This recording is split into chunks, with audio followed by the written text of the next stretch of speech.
ఉత్తముడు మంచివాడు నా దేవుడు, ప్రతిరోజు రుచి చూచి ఆనందింతును.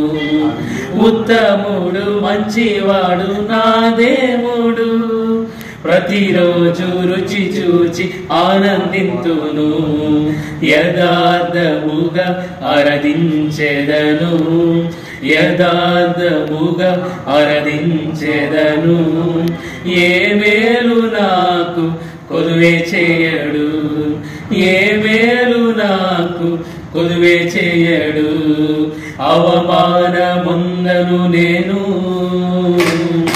అబ్బానే నీ బిడ్డను, యేసయ్యా నే నీ బిడ్డను.